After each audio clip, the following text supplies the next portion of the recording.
Selamat malam Tribuners, bagaimana kabar Anda hari ini? Senang sekali saya Iluh Devi Sania dapat kembali berjumpa dengan Anda.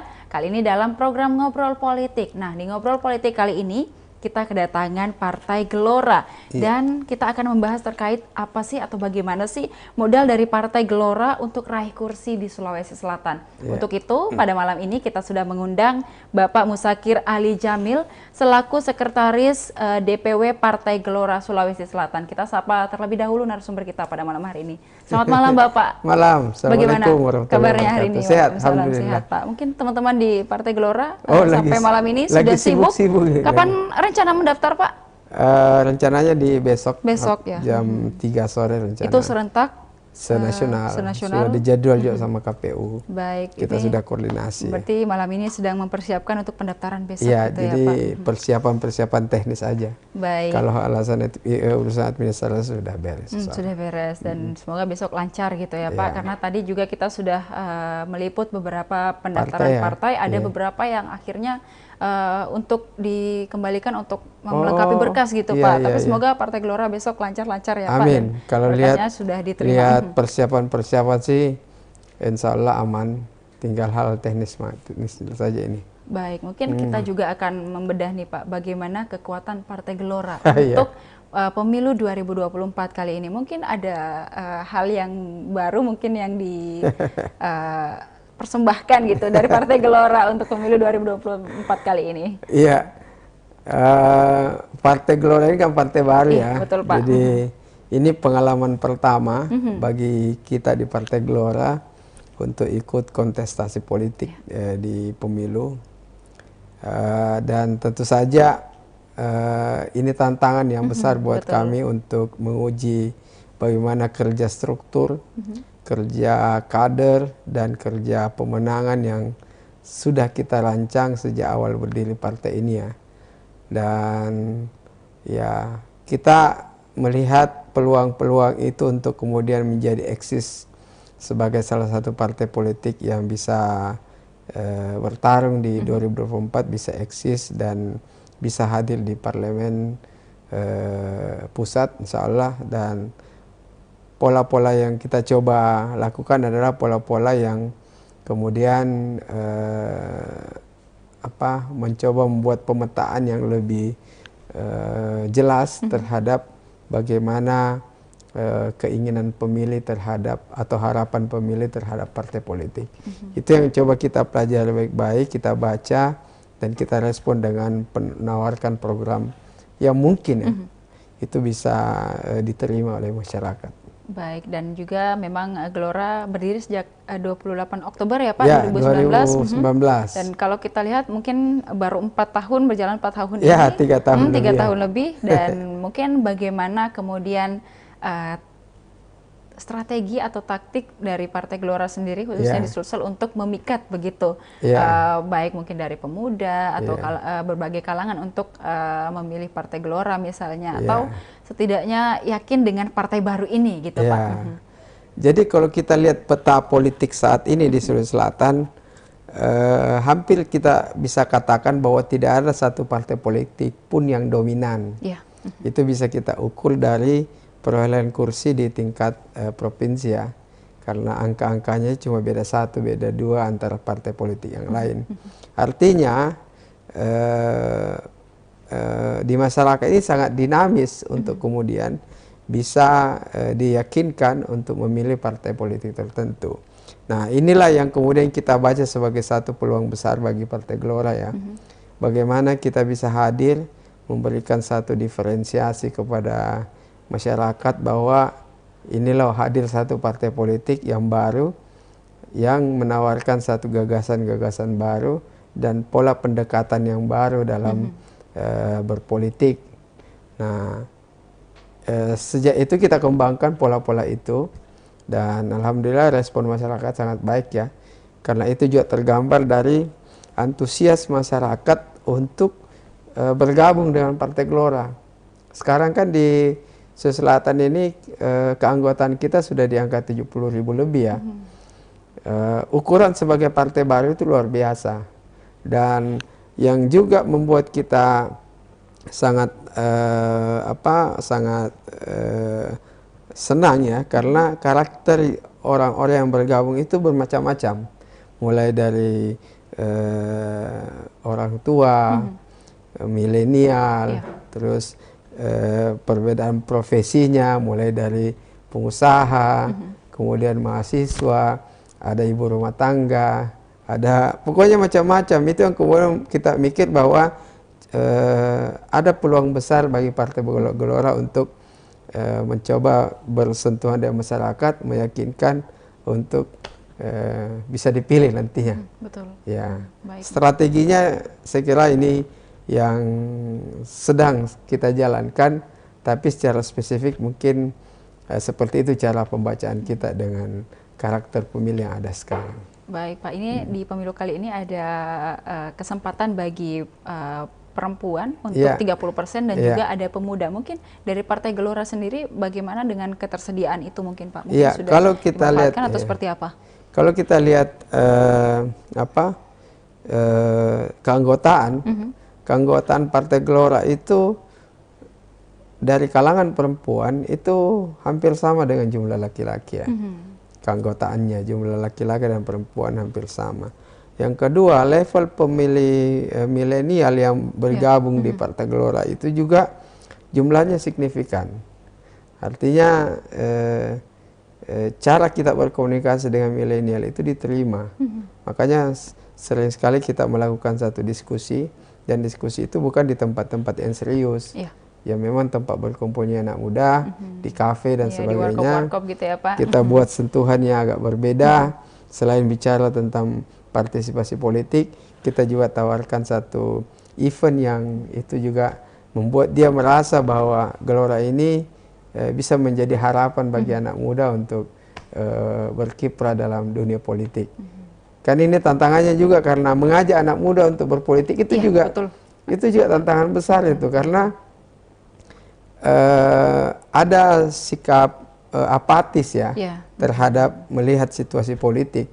Dan ini sebenarnya PR terbesar bagi kita sebagai politisi, bagaimana kemudian partisipasi politik kalangan anak muda itu bisa bertumbuh, dia menjadi mau terlibat dalam aktivitas politik, dia juga mau berpartisipasi, dan dia juga mau berjuang.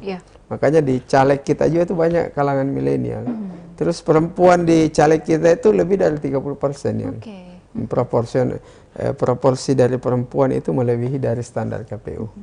Baik, jadi untuk perempuan dan juga pemuda artinya sudah cukup dilibatkan begitu ya Pak dalam pemilu kali ini, dan mungkin memang agak sulit untuk masuk ke pemuda, apalagi sekarang kan kalau bagi pemuda ini konotasi dari politik itu agak bukan dalam konotasi baik begitu ya Pak. Betul, apalagi karena yang dia saksikan kan di depan mata, tampilan di media, bagaimana konflik-konflik politik di tingkat elit yang membuat dia menjadi sangat tidak tertarik ya. Nah itu tantangan kita. Makanya sebenarnya kita harus masuk kepada pola cara bergaul anak muda itu, supaya mereka merasa bahwa ternyata politik itu bukan sesuatu yang menyeramkan. Politik itu bukan sesuatu yang bikin tegang. Politik itu bukan bicara masalah intrik dan kelicikan, tapi politik itu harus dibuat menjadi riang gembira. Ya, jadi orang senang. Senang karena idenya bisa disalurkan di situ. Dia senang karena hobinya juga diakomodir oleh partai politik itu, dan Gelora melakukan itu, termasuk perempuan. Makanya banyak dialog-dialog perempuan kita kan ada istilahnya rumpi. Rumpi. Ada perempuan kan emang suka ngerumpi Pak. Dan kita buat kemasan diskusi namanya rumpi. Jadi ruang aktualisasi untuk perempuan Indonesia. Jadi kita buat begitu. Jadi membuat semua dialog-dialog itu dialog yang memang menjadi persoalan wanita secara umum di Indonesia. Dan alhamdulillah respon masyarakat terhadap pola-pola diskusi begitu menarik. Seperti itu. Dan itu memang beberapa upaya yang dilakukan ya Pak. Memang kalau kita mendekati pemuda, treatmentnya memang agak beda Pak. Tidak dan sama. Memang beratnya ini karena pragmatisme politik itu sudah banyak terjadi di masyarakat. Makanya kita coba buat pola yang kita maintain sejak awal. Jadi jangan kita bertatap muka dengan masyarakat ketika kita punya kepentingan suaranya saja kan. Jangan kita kemudian berinteraksi dengan masyarakat ketika kita punya mau supaya dipilih. Makanya kita bangun dari awal. Dan kita juga buat komunitas yang termasuk perempuan kan. Kita ada komunitas namanya PIPI. Jadi perempuan Indonesia perempuan pintar Indonesia. Jadi itu membangun kesadaran perempuan juga sebagai salah satu unsur penting dalam berbangsa dan bernegara itu. Jadi salurannya kita buat. Jadi jangan kita ngajak anak muda, perempuan, tapi disediakan tapi ada salurannya. Gitu ya, Pak. Dia juga bingung nanti. Jangan sampai politik itu hanya masalah-masalah itu saja kan. Masalah kursi, masalah kekuasaan. Padahal banyak sekali tema-tema yang sebenarnya itu bisa membuat perempuan itu tertarik untuk berpolitik. Artinya keterlibatan mereka ini juga bukan soal bagaimana kemudian kursi, memperebutkan kursi, siapa yang akan dipilih dan memilih begitu, tapi juga membahas bersama apa yang menjadi masalah dari perempuan. Gitu ya, Pak. Dan juga mereka juga menyadari kan, dia sadari bahwa memang ada persoalan dalam komunikasi di tingkat politisi dengan masyarakat. Jadi komunikasinya itu transaksional akhirnya kan. Padahal sebenarnya kita bisa merubah itu secara bertahap dengan pola-pola yang kita butuhkan sebenarnya membangun pemikiran. Jadi narasi itu yang harus kita sampaikan kepada milenial, perempuan, bahwa apa sih cita-cita politik itu sebenarnya kan. Bukan hanya sekedar bahwa kita hadir setiap event 5 tahun sekali. Ya kan begitu. Musiman artinya. Jadi kita hadir pada saat mau suaranya saya. Padahal banyak sekali peran-peran yang bisa dilibatkan perempuan itu. Artinya juga pun nanti ketika memang dia harus menjadi wakil rakyat, masalah perempuan juga adalah masalah yang penting untuk diperbincangkan di tatanan DPR, begitu ya Pak. Apalagi untuk misalnya perempuan dan anak, kita lihat sekarang perlindungan terhadap perempuan dan anak, kekerasan perempuan dan anak sekarang sudah marak terjadi, dan ini juga penting untuk didiskusikan bersama melalui tadi beberapa forum yang sudah dibuat ya Pak. Itu memang isu-isu perempuan itu harus dijawab. Isu-isu yang menjadi persoalan di kalangan perempuan itu harus kita jawab, kita berikan solusi supaya mereka juga punya harapan bahwa kalau kita terlibat dalam politik, kita punya otoritas untuk melakukan perubahan. Karena kita harus jujur mengatakan bahwa kekuasaan itu punya otoritas untuk melakukan perubahan yang besar di dalam satu negara. Makanya itu juga penting untuk kita sadari sama-sama. Nah, siapa yang pegang kekuasaan di DPR misalnya, kalau di situ banyak kalangan perempuan yang pemikirannya bagus, dia juga menyadari beberapa persoalan di masyarakat terkait isu perempuan dan anak, itu pasti dia akan fight di DPR itu. Dia akan memperjuangkan dalam bentuk pembuatan perda, kebijakan-kebijakan yang kemudian kebijakan itu punya manfaat secara langsung terhadap perempuan dan anak. Apalagi dia sebagai perempuan yang sudah merasakan gitu ya Pak. Artinya dalam pembuatan atau pengambilan keputusan mereka dapat secara bijak gitu. Jadi kita lihat bagaimana perempuan terlibat dalam politik dan juga pemuda terlibat dalam karena dia bawa dirinya mewakili banyak perempuan kan. Jadi pada saat dia terlibat dalam forum-forum di parlemen untuk memperjuangkan hak-hak perempuan dan anak, dia membawa dirinya sebagai representasi perempuan secara umum masyarakat.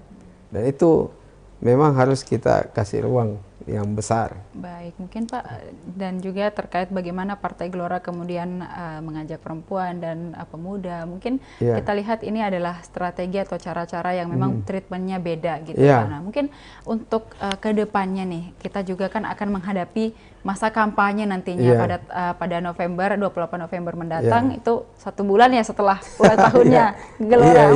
Itu mungkin Pak, persiapannya dari Partai Gelora mungkin sudah disiapkan dari sekarang, bagaimana mungkin treatmentnya untuk kampanye ke anak muda, kampanye ke kalangan misalnya akademisi, misalnya mungkin sudah dirancang dari sekarang atau seperti apa persiapannya Pak? Pola-pola kampanye kita itu kita harus membuat satu pola yang betul-betul baru dan kreativitasnya itu bisa kelihatan, dan yang kedua membangun partisipasi. Nah, tiga target strategi seperti ini yang kemudian kita turunkan dalam rencana-rencana aksi. Jadi bagaimana caranya berkampanye dengan kalangan anak muda, kampanye dengan akademisi di kampus. Sebenarnya bagi Gelora itu kunci utama sebenarnya untuk bisa meyakinkan masyarakat adalah memang tatap muka. Harus bertemu langsung. Makanya kita dorong kepada seluruh kader, pengurus, terus caleg kita untuk rajin bertatap muka dengan semua segmen pemilih. Dan itu yang akan membuka pikiran para pemilih bahwa caleg Gelora itu layak untuk kemudian kita pilih di pemilu 2024. Jadi itu saja sih kuncinya bagi kami. Kami akan memperbanyak tatap muka, itu aja. Semua jaringan infrastruktur partai itu yang saya bilang tadi, calegnya, anggotanya, pengurusnya, itu harus turun masyarakat, ketemu langsung. Dia harus melihat karakter Partai Gelora itu seperti apa.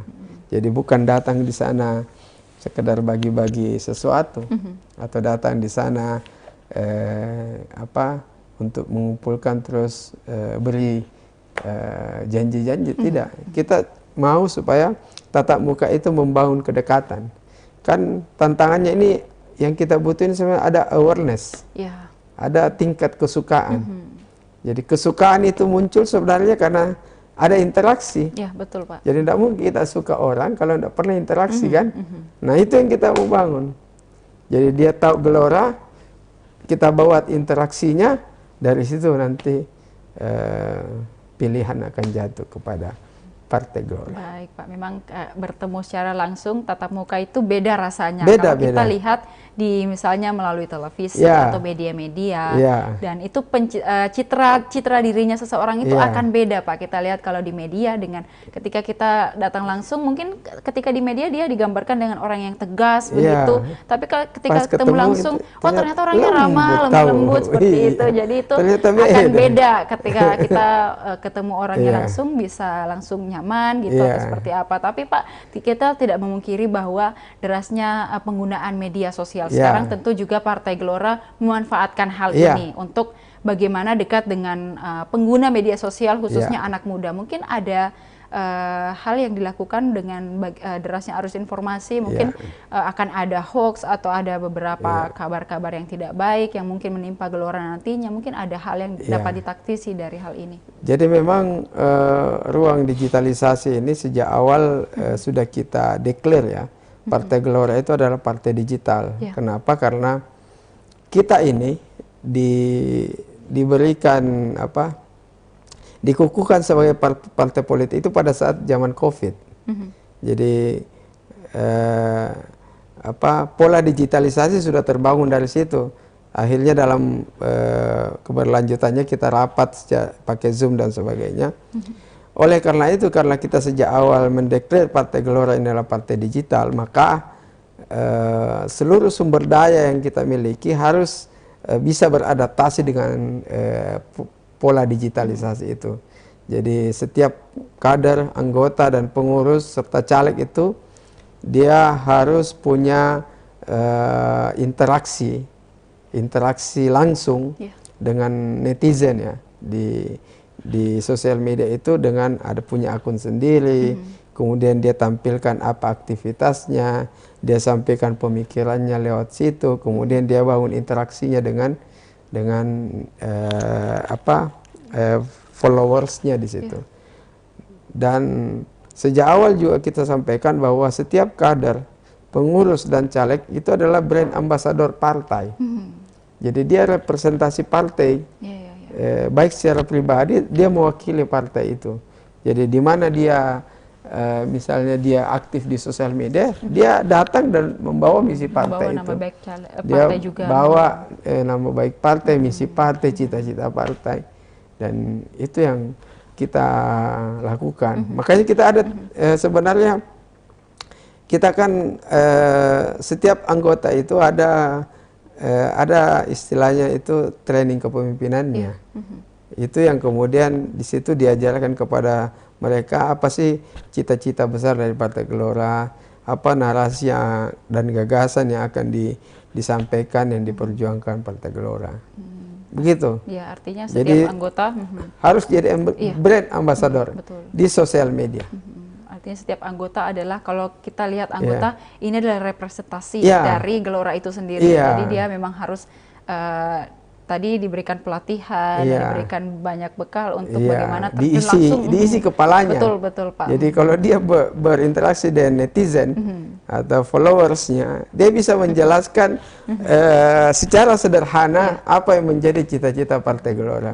Bukan pakai bahasa-bahasa susah ya, pakai bahasa sederhana saja. Bahasa santai saja gitu, apalagi anak muda mungkin belum pakai bahasa-bahasa gaul gitu ya Pak. Iya, makanya semua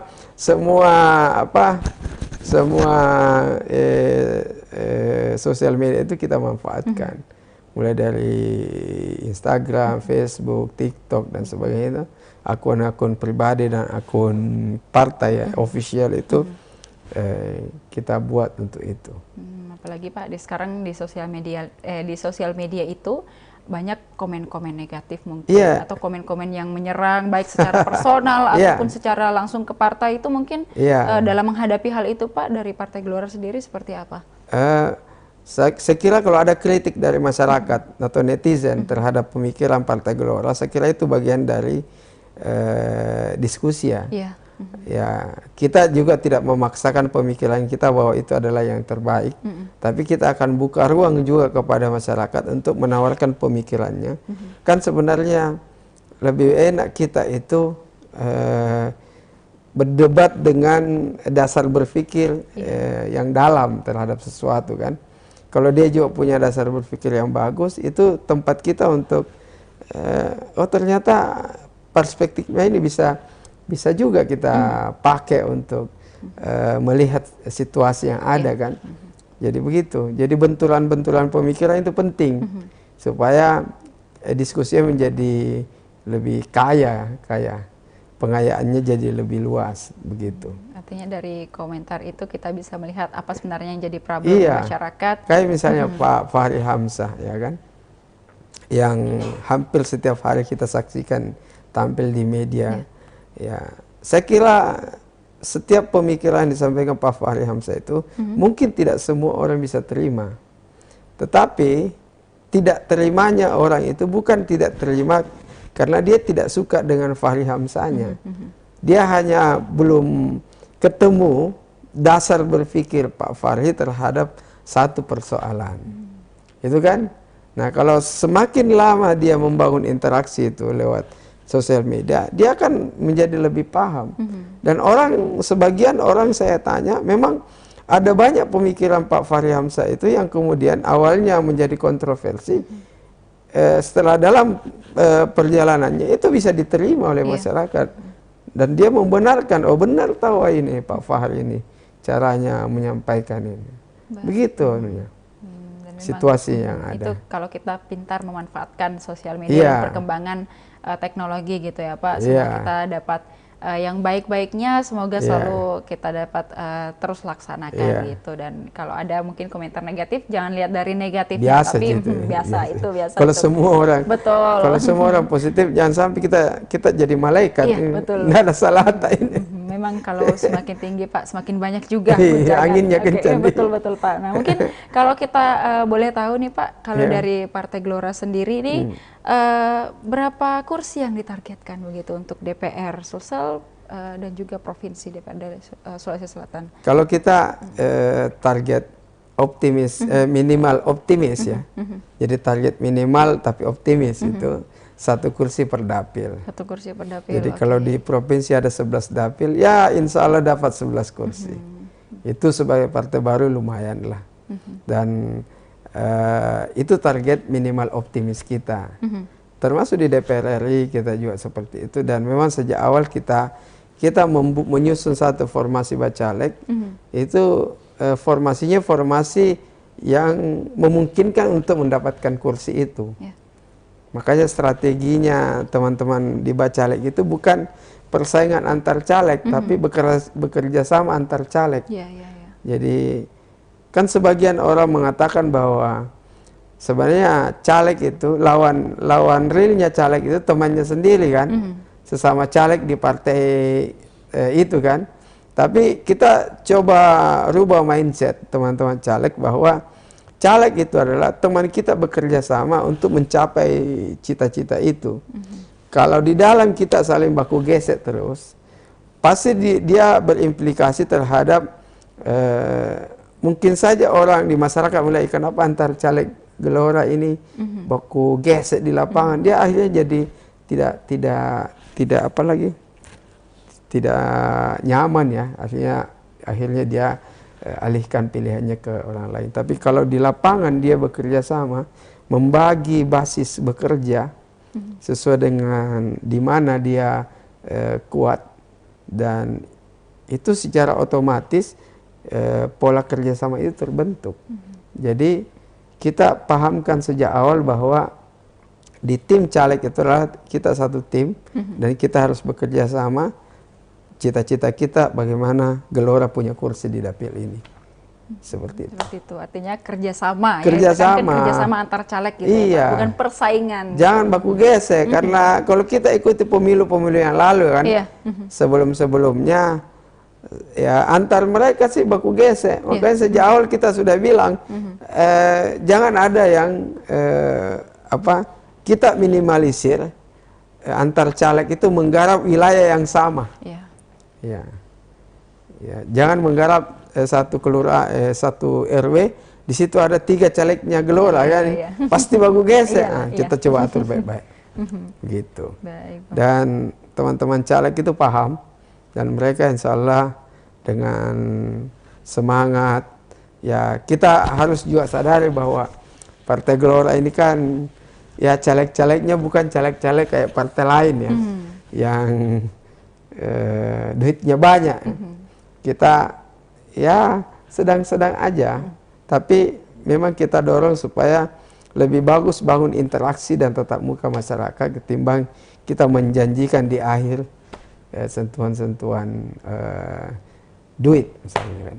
Begitu. Artinya memang juga diperlukan beberapa kerjasama yang baik, tapi jangan satu wilayah misalnya diperebutkan oleh beberapa caleg, itu pasti. Dan itu terjadi kan, terjadi di setiap pemilu kan. Kita lihat satu kelurahan dikelola oleh 3 caleg yang sama di partai yang sama, nah itu pasti benturan. Karena mindsetnya sudah salah. Mindsetnya mereka itu menganggap bahwa lawan real caleg itu di internalnya tidak. Bagi kita bukan. Kita caleg sama-sama di Partai Gelora itu kerjasama. Bukan saling menghilangkan suara gitu. Gitu. Baik, dan kira-kira. Iya, betul seperti itu. Mungkin ini dapat diindahkan juga bagi seluruh. Mungkin ada teman-teman kader atau anggota yang sedang menonton, ini himbauan yang penting ya Pak. Dan memang kita sudah sampaikan bahwa setiap pertemuan teman-teman struktur, termasuk caleg-caleg kita, dari awal kita sudah sampaikan bahwa yang harus kita bangun adalah pola kerja tim.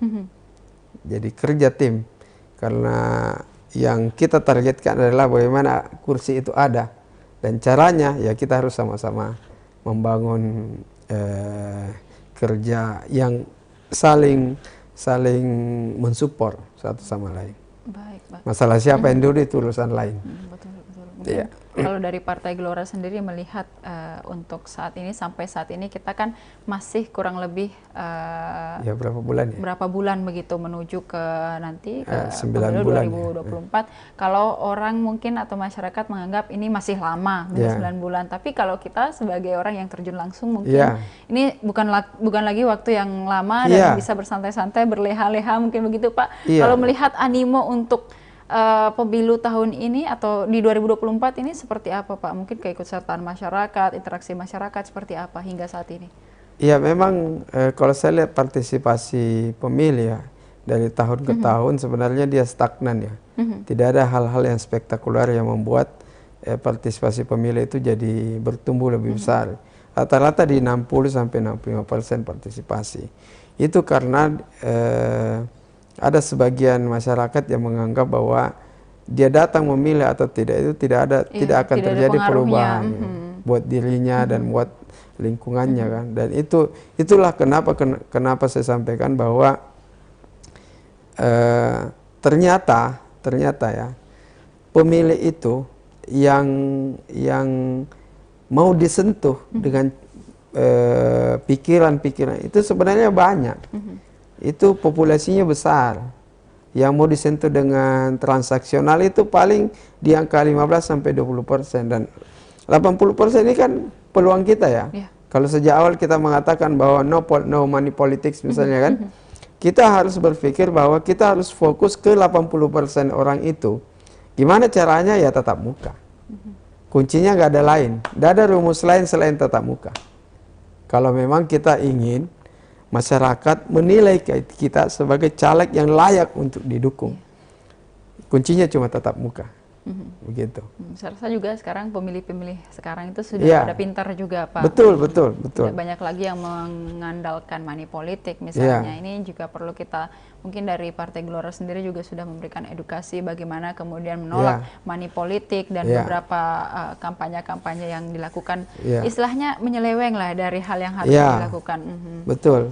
Makanya sebenarnya setiap kita bertatap muka dengan masyarakat, mungkin saja di antara masyarakat itu ada yang kemudian bilang misalnya kan, ada jikawannya ini, ada kan? serangan fajarnya nggak? Ada jikawannya nanti ini, ada serangan fajarnya, enggak ada jika bantuannya. Tapi orang yang bersuara begitu, itu tidak lebih besar dari orang yang tidak melakukan itu. Betul. Nah, ketika bertemu di situasi seperti itu, fokus saja kepada orang yang tidak berpikir seperti itu.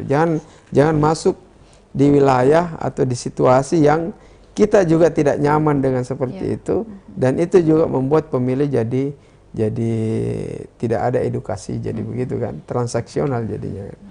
Jadi kita fokus cari pemilih yang mau diajak berpikir, mau diyakinkan, dan dia mau percaya kita bahwa kita caleg yang bisa diandalkan, bisa dipercaya, dan kita akan sama-sama terus dengan masyarakat.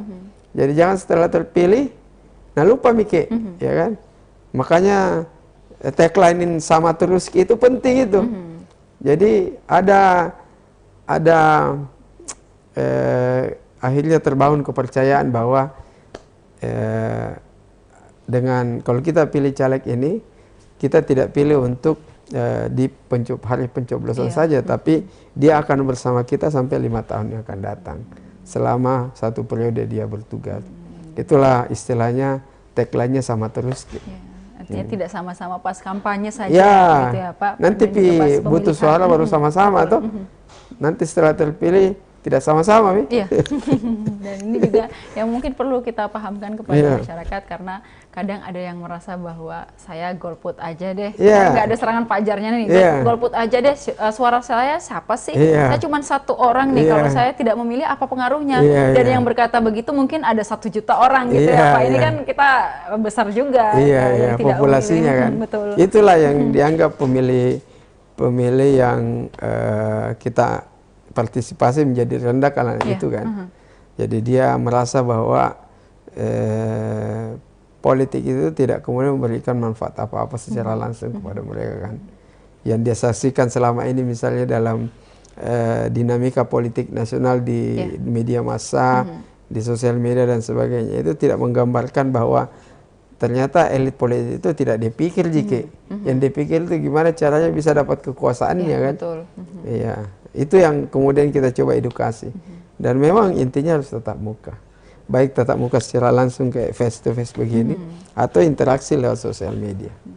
Begitu. Mungkin dampak-dampak yang akan dirasakan mungkin sekarang golput, nanti ke depannya mereka tidak ada pengaruh mungkin, tapi ketika bahan bakar naik atau bahan pokok naik, mereka baru bersuara kan gitu. Ini gimana nih, padahal pada saat pemilihan juga partisipasinya tidak begitu. Mereka apatis, padahal sebenarnya itu punya efek terhadap kehidupan secara langsungnya. Ini yang perlu mungkin kita pahamkan begitu, Pak. Betul, itu tantangan sebenarnya itu, tantangan terbesar kita. Baik.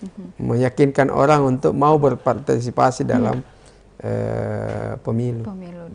Terkait pemilu ini Pak, mungkin juga kalau dari Gelora sendiri melihat pemilu proporsional tertutup atau terbuka, mungkin pendapatnya dari Gelora seperti apa? Saya tidak tahu bagaimana dinamika ya di MK, kita juga tidak punya informasi terkait masalah itu, tapi caleg-caleg kita itu siap dengan situasi apapun. Siap, ada plan A, plan B-nya gitu ya Pak? Jadi siap dengan situasi apapun.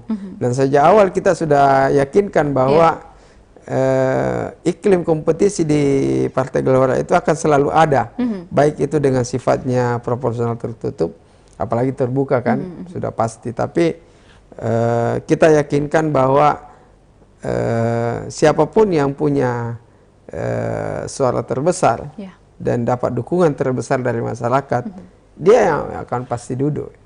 Ya. Jadi mereka akhirnya tidak melihat bahwa ketidakpastian proporsional sistem pemilu ini tidak membuat mereka tidak bekerja kan, mereka tetap bekerja, begitu. Itu yang kita yakinkan sejak awal, dan alhamdulillah mereka paham dan mereka siap all out ya untuk memenangkan Partai Gelora di 2024 insya Allah. Tetap bekerja untuk menghadapi situasi apapun yang akan terjadi. Ketidakpastiannya kan jelas, lebih kita kerja yang pasti-pasti aja. Yang pasti-pasti kan ya ketemu masyarakat. Betul Pak. Betul. Jadi yang tidak pasti misalnya sistem pemilu ini, ya sekarang kita coba terima saja pola yang sekarang menjadi aturan kan, terbuka. Kita anggap itulah yang akan dipakai. Bagaimana perubahan-perubahan nanti ya kita siap dengan situasi yang akan berubah itu. Jadi itu sejak awal kita kasih tahu begitu. Dan mereka optimis bahwa dengan pola yang akan dikembangkan Gelora, itu nantinya walaupun tertutup, kita punya pola walaupun tertutup, itu yang mereka berpikir bahwa berarti ini iklim kompetisi tetap terbuka dong. Ya, siapapun nanti walaupun kalau tertutup nomor urut, tapi siapa yang terbesar di antara yang ada, dia yang berhak untuk duduk mendapat kursi itu. Sudah sedia payung sebelum hujan ya Pak. Sudah kita antisipasi.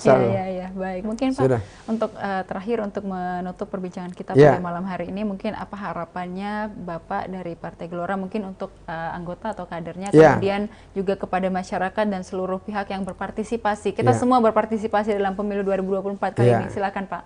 Ya, saya kira teman-teman sahabat-sahabat Partai Gelora, pengurus, kader, anggota, dan caleg-caleg yang akan bertarung di pemilu 2024. Ini tantangan terbesar buat kita sebagai partai baru dan sebagai juga menjadi harapan masyarakat bahwa kita menawarkan satu gagasan yang gagasan itu pasti akan punya efek terhadap kehidupan masyarakat secara luas. Olehnya itu yang paling terpenting bagi kita adalah kita harus punya kepercayaan diri. Kita harus sering bertatap muka dengan masyarakat, turun ke lapangan, yakinkan masyarakat bahwa Partai Gelora ini partai yang layak untuk diberikan dukungan, dipercaya untuk memperjuangkan hak-hak dan kepentingan masyarakat secara luas. Jadi saya harap sahabat-sahabat Partai Gelora sejak saat ini harus membangun satu komunikasi yang intens kepada masyarakat, temui masyarakat, dengar apa menjadi persoalannya, berikan solusi yang bisa kita lakukan, dan yakinkan bahwa Partai Gelora akan hadir terus, sama-sama terus dengan masyarakat ketika diberikan kepercayaan. Itu intinya. Sama terus Ki. Sama terus Ki. Oke, boleh. Boleh, Jadi baik. Partai Gelora sama terus Ki. Baik Pak, baik terima kasih Pak. Siap. Sukses untuk besok mungkin pendaftarannya Siap, serentak ya Pak seluruh jam Indonesia. 3 sore insya Allah. Betul. Doakan supaya Doakan lancar semoga semua. lancar-lancar dan Ya. semua berkasnya terverifikasi, Amin, kemudian bisa bertarung di kontestasi politik ini Amin. pemilu 2024 secara sehat, secara Ya, baik fair. mungkin dan fair dan tidak ada diterpa isu-isu yang mungkin Ya. akan menjatuhkan Amin, satu amin. pihak dan semoga sukses ke depannya Pak sebagai Ya. partai baru juga semoga bisa survive gitu ya Pak. Betul sekali. Kayaknya kita harus ini sebenarnya momentum Iya. untuk menunjukkan eksistensi kita sebagai partai politik. Betul sekali Pak. Ya. Terima kasih atas bincang-bincangnya Siap. malam hari ini Pak. Sehat terus. Makasih dan- juga Tribuners Betul. sudah bergabung di podcast. Oke, salam untuk teman-teman di Gelora Sulawesi Siap, Selatan siap. semuanya. Baik, terima kasih juga kepada seluruh Tribuners yang sudah menyaksikan program kita pada malam hari ini. Dan tetap saksikan program-program menarik lainnya hanya di kanal YouTube dan Facebook Tribun Timur, mata lokal menjangkau Indonesia. Saya Ilu Devi dan seluruh kru yang bertugas pamit undur diri. Terima kasih dan sampai jumpa.